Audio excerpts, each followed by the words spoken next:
5 things I learned from my first colonoscopy. I told you we were gonna keep it real. We're gonna talk colonoscopy prep.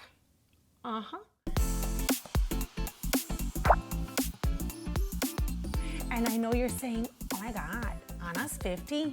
No, espérense, Ana's not 50, Ana's 46. But when I turned 45, my gynecologist gifted me an order for a colonoscopy and said that the incidence of colorectal cancer in patients under the age of 50 is on the rise, so they want us to get the colonoscopy before the age of 50. That was my doctor. I confirmed with my gastroenterologist and he said the same thing. You talk to your own doctor and find out what they think. But I waited and waited and waited as much as I could. I turned 46 and then Chadwick Boseman died and it freaked me out because he was 43, Wakanda forever, and I scheduled it in the middle of a pandemic. I'll tell you in my tips why that was a mistake. The prep is awful, so here are my 5 tips to survive it. Number 1, you're gonna have to take this liquid called the PEG. I'm not even attempting the full name. That liquid is awful, awful, and you're gonna have to drink liters of it. It is absolutely horrendous. Anyone else has taken that thing? Now tell me in the comments, how did you survive it? Did you chase it with something? Did you put something in it? Here's my advice. Don't go for the cheap generic stuff. Go for the good stuff. Apparently, that one comes with some kind of flavor like pineapple. That may make it better. Or maybe find a doctor that allows you to just take a laxative, like Colace or something like that. But honestly, I didn't find any doctor who would allow me to do that. If you have, can you put his name and number right there? Because I think it's a myth. I had 2 friends who told me that, but I think it's a myth. One thing you can do that I didn't do because I didn't know I had to, because I didn't read the instructions fully, Belaval, is that you can put Crystal Light in it. The powdery stuff, the lemon one, the lime, they don't want you drinking anything in a red color or purple. So you put it in there and it may make it a little better, okay? Because that thing is awful. That leads me to tip number 2. Drink that awful liquid throughout the day. Don't do what I did. My doctor said, okay, Ana, you could take it half at 11 a.m. and the other half at 7 p.m. My procedure was the next day at noon, and I will tell you next why was that like really bad. But 11 a.m. and 7 p.m.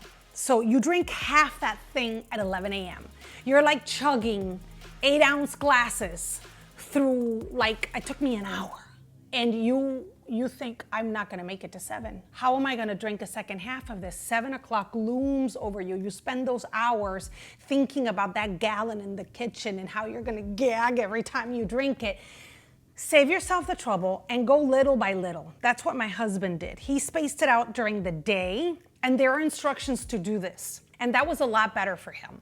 You know why? Because even though he almost threw up by 2 in the morning, he could handle it better than me. I left a little bit of that drink because when 7 p.m. rolled around, it took me hours to finish it. And by the 3rd, I decided what I'm seeing in the bathroom looks fantastic. I don't need to finish this thing.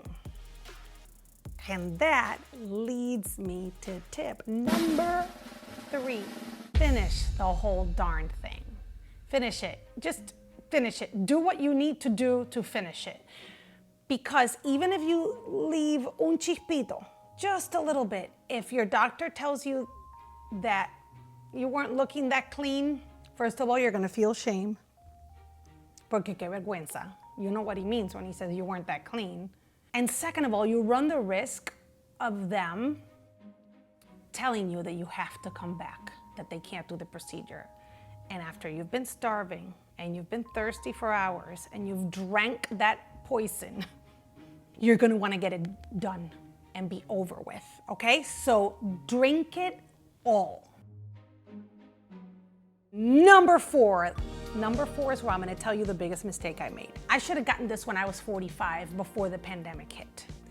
Because this kind of procedure, at least where I went at Illinois Masonic Digestive Center, shout out because they were amazing, they schedule them for the afternoon. You don't want to starve until noon. And then you get there at noon and you have to walk in there alone in this fog and this giant headache because you're dehydrated and you're starving. And then they give you instructions on how to get to the digestive center. And all you hear is wah, wah, wah, wah, wah. And you just go, I'm just going to look for something that I can read and I'll just walk into that room. When you walk into the room, the receptionist may be like mine and she goes, I can't find you. Who's your doctor? And I said, you better find me a doctor. Whatever doctor, I will let him check my colon because I am starving. I am gonna go on a hunger strike if you can't get this done, and I'm already halfway there. Entonces find me a doctor to do this. It was 12:30, and they couldn't take care of me yet. You know why? Because noon equals lunchtime. So while you're waiting to go into the procedure, the nurses outside are discussing lunchtime, lunch plans. What are you gonna eat, a sandwich? Are you going to the cool ramen place? And you're like dying of hunger and thirst. I had a guy describe to his colleague how delicious Ann Sather's cinnamon buns are, which they are. They're amazing here in Chicago, Ann Sather's. I almost screamed at him, okay? You also have to wear a mask during the whole thing. Hungry, with a headache, feeling like crap, no pun intended, and you have to wear a mask. So all those things are complicated, but that shouldn't stop you from getting the colonoscopy. I should have just thought about that and done it when I was 45. Tip number 5, the procedure is a piece of cake. You're gonna take the best nap ever because they knock you out. Fantastic. When you get up, if you are still starving, I wasn't feeling great, but don't go and stuff your face. Don't get in the car and call your favorite Chinese restaurant, Mexican restaurant, Italian restaurant, and order everything on the menu because you're gonna regret it. I've heard it from a lot of friends. Your tummy's not ready. Ease into it. Drink the water, eat the crackers, la sopita. Don't go nuts because you're gonna regret it, okay? And this one is not really a tip. This one is my message to you. Get it done.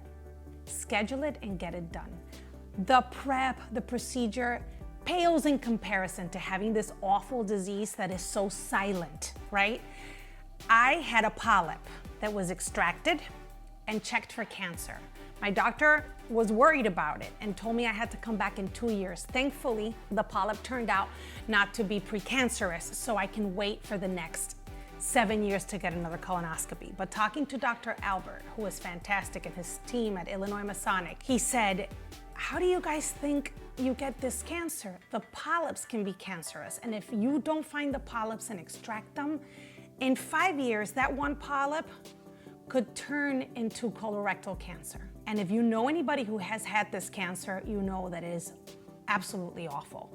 And that they would encourage you to go through the annoyance and the nightmare that is drinking that thing, getting yourself to the doctor, going through the procedure, being hungry. But if you can prevent getting this cancer, you should do something about it, right? So hope these tips work. Let me know what other ideas you have because I'm already dreading how this is gonna be in 7 years. O sea que leave your comments and right there, and can you subscribe and like and share this? Share this with whoever needs this information, okay? Let's take care of each other.